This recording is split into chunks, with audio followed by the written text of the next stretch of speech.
नमस्कार भाई। UP home guard जिलेवार कट ऑफ और बच्चों का डाउट है तो आपको मैं ए ग्रेड है, बी ग्रेड है, सी ग्रेड है, इस तरीके से उनकी कट ऑफ बताने वाला हूं। अच्छे तरीके से काफी सारा डाटा भी हमारे पास है। मैं आपको एक एक डाटा क्लियर करूंगा कि कहां पर कितने नंबर है, आपकी जो किस शिफ्ट को कितनी नॉर्मलाइजेशन मिलेगी, डीवीपीएसटी कब होगा, रिजल्ट कब आएगा, एकदम स्ट्रिक्ट कट ऑफ क्या है, आपकी एग्जैक्ट चीजें देखेंगे अच्छे तरीके से। वीडियो को लाइक और चैनल को सब्सक्राइब कर लेना, क्योंकि आगे की जो भी जेन्युइन अपडेट है मेरे भाई सबसे पहले हमारे चैनल के माध्यम से ही दी जाएगी। तो चलिए शुरू कर लेते हैं। सबसे पहले अच्छे तरीके से चलेंगे, क्योंकि जब भी मैं आपके साथ में डाटा लेकर आता हूँ, कोई भी डाटा लेकर आता हूँ, यूपी होमगार्ड है, यूपी एसआई है, यूपी पुलिस है, ठीक है, और आपका यूपी लेखपाल है, और भी आपका यूपी पीजीटी वगैरह, इनका जब भी डाटा लेकर आता हूं तो मैं एक दो दिन बाद में लेकर आता हूं, क्योंकि एक दो दिन के अंदर आपका एनालाइज के अंदर टाइम लग जाता है, डाटा बनाने में टाइम लग जाता है, ठीक है। तो ये डाटा आपके लिए लेकर आया हूं। कुल पद मेरे दोस्त आपके कितने हैं? 41,423 टोटल आपके कितने हैं? नंबर ऑफ इतनी आपकी पोस्टें हैं। उसके बाद मेरे दोस्त बात की जाए तो 2,53,202, ये 25,32,302, ठीक है, कुल आवेदन हुए हैं, क्योंकि कोमा यहाँ पे लगा रखा है इसका, ठीक है। तो कितने हैं? 25,32,302 टोटल फॉर्म आए। उपस्थिति रही 76%। अगर मैं 76% इसमें से निकाल देता हूं तो परीक्षा देने वाले कैंडिडेट टोटल बचते हैं, वो बचते हैं 19,29,000 टोटल कैंडिडेट। 25 लाख में से 19 लाख कैंडिडेट ने एग्जाम दिया, और ये अपने आप में संख्या ठीक है जो एग्जाम देने वाले कैंडिडेट है। लेकिन 19 लाख से कभी मत डरो मत, क्योंकि 19 लाख में ऐसे कैंडिडेट मिल जाएंगे जिन्होंने कभी एग्जाम देख के देखा ही नहीं कि एग्जाम कैसे देते हैं, ऐसे फॉर्म डाल दिया, ठीक है। अब परीक्षा तिथि रही 25 तारीख, 26 तारीख और 27 तारीख को आपका एग्जाम होता है। तो भाई देखिए, परीक्षा का स्तर अगर उम्मीदवार से कहीं अधिक कठिन, उम्मीद से कहीं अधिक कठिन आपका एक पेपर रहा है। मैंने यूपी पीजीटी इसका बताया था, आपको लेवल बताया था।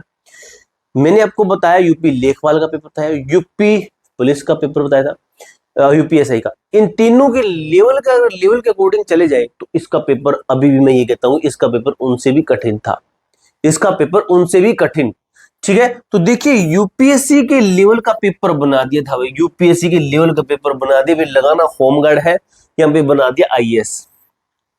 प्रीलिम्स के समक्ष या उससे भी अधिक कठिन रहा आपका यूपीएससी प्रीलिम्स स्तर बना दिया। इस घटनाएं के कारण सीधे कट्टों में भारी गिरावट आएगी।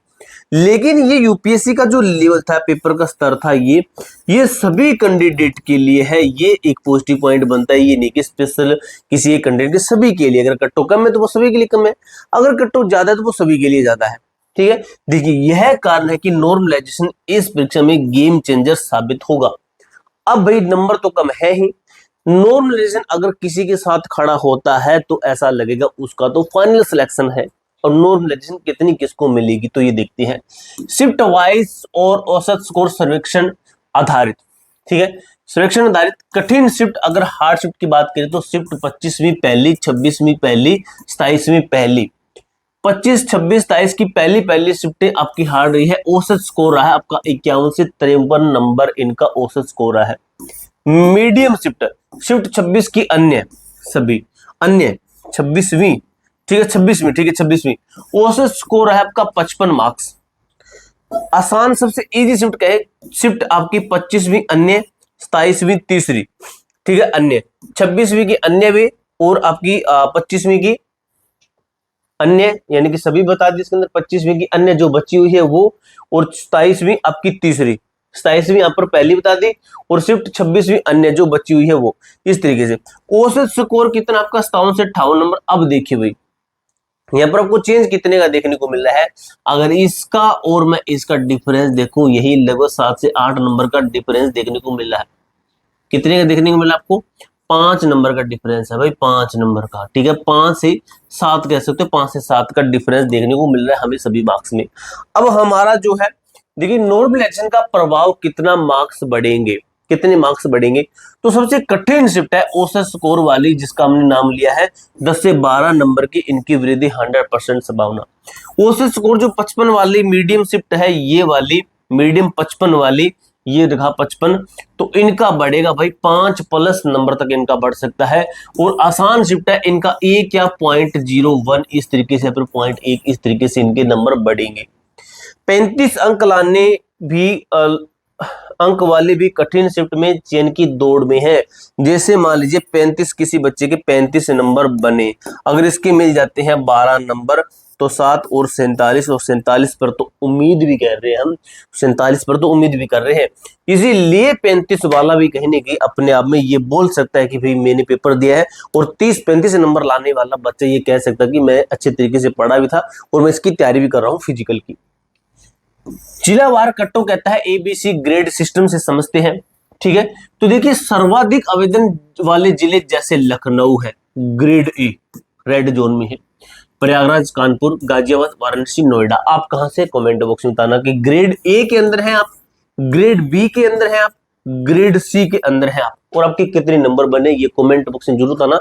अगर रिप्लाई चाहिए तो आपका कमेंट हाईलाइट कब होता है, जब आप चैनल को सब्सक्राइब करके कमेंट कर देते हो, सब्सक्राइब करके पहले सब्सक्राइब फिर कमेंट करते हो तो आपका कमेंट हमें हाईलाइट होता है, वो आपको नहीं पता चलता। इसलिए मैं कहता हूं आप अगर सब्सक्राइब करके कमेंट को सब्सक्राइब करके चैनल को कमेंट करते तो आपका हाईलाइट होगा, आपका रिप्लाई भी मिलेगा। औसत आवेदन सबसे बीच के आवेदन जिले हैं झांसी, इटावा, मैनपुरी, रायबरेली, मिर्जापुर, और लो सबसे लो कम वाले आवेदन जिले हैं जैसे बागपत, हापुड़, मुरादाबाद, बुलंदशहर, सहारनपुर। अब मुझे याद आया, एक बागपत वाले लड़के ने कमेंट किया था, एक हापुड़ वाले ने कमेंट किया था, ठीक है, और इन दो कमेंट को मैंने देखा भी था और उनका रिप्लाई भी था, उन बच्चों का दोनों का सिलेक्शन है, ठीक है, और उन बच्चों ने अच्छा बताया था मुझे कि हमने चैनल भी सब्सक्राइब किया है इस तरीके से। अब कट्टो देखते हैं ए ग्रेड वालों की, इनकी है यूआर कैटेगरी से 60। देखिए लखनऊ, प्रयागराज है, वाराणसी, कानपुर, नगर, गाजियाबाद, नोएडा, मेरठ, आगरा, अलीगढ़, गोरखपुर, बरेली, मथुरा, मुजफ्फरनगर, अजमेर, जौनपुर, बलिया, देवरिया, बस्ती, सुल्तानपुर, सीतापुर, उन्नाव, अयोध्या, मऊ, गोंडा, ये मऊ से भी एक लड़के कमेंट आया, गोंडा, और बाराबंकी, इससे भी एक बच्चे का कमेंट आया था, ठीक है। और यहाँ पर मैंने देखा नहीं, यहाँ पर देखा मैंने कमेंट आया, बरेली से भी कमेंट आया था बच्चे का, ठीक है। आपका आप कहाँ से, आप भी मुझे बताना, अलीगढ़ से भी आया, गोरखपुर से आया, मेरठ से भी आया, ठीक है, यहाँ से भी कमेंट आया था बच्चों का, ठीक है, बलिया से भी कमेंट आया था बच्चे का, ठीक है, और उन्नाव से भी आया था, यहाँ पे से भी आए थे एक बच्चे का कमेंट। अब देखिए ओबीसी 58 से 62, ईडब्ल्यूएस 56 से 60, एससी 52 से 55, एसटी 47 से 52 नंबर बच्चे सेव है।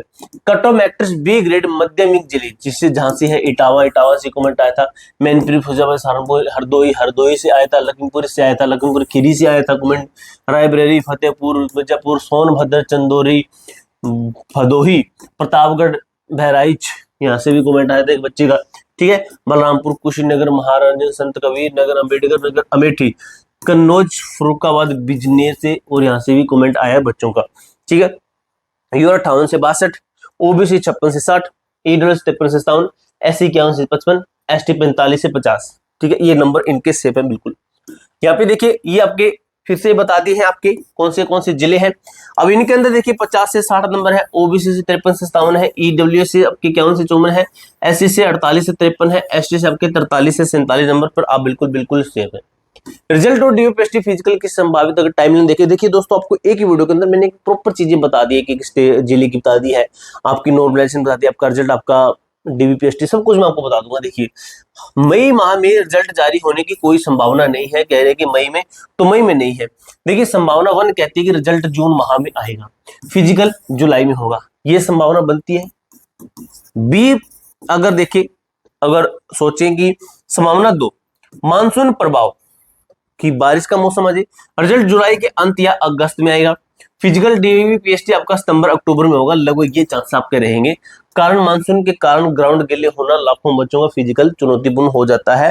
दोनों स्थितियों में रिजल्ट और फिजिकल के बीच कम से कम 1 महीने का गैप आपको जरूर मिलेगा, लगभग ये स्थिति मानकर चलिए, ये स्थिति आपकी हो सकती है, ठीक है। और उसके बाद देखिए डीयूपीएसटी ब्लूप्रिंट फिजिकल टेस्ट के मापदंड क्या है, और ये आपको पता भी है भाई, ये आप इसको रीड आउट कर लेना अच्छे तरीके से, ठीक है। उसके बाद में क्या आपका अभी हल्का फुल्का दौड़ना शुरू कीजिए, 4.8 किलोमीटर रनिंग है आपकी, ठीक है। 2.4 किलोमीटर के लिए अपनी स्टेमिना बनाइए, जैसे धीरे धीरे अपना स्टेमिना बनाइए। अत्यधिक वजन नहीं उठाना है, क्या नहीं करना है, तेजी से आपको वजन कम करने के लिए छाती चेस्ट का मापन हो सकता है, जिससे आप 79 से 5 सेंटीमीटर मापदंड में फेल हो सकते हैं, ठीक है। तो ये कुछ चीजें थी, आपकी बेसिक चीजें आपको मैंने अच्छे तरीके से बता दी है। कोई डाउट हो, कोई क्वेरी हो, कमेंट बॉक्स में पूछ सकते हो। मिलते हैं दोस्तों नेक्स्ट वीडियो के अंदर, तब तक के लिए जय हिंद, जय भारत।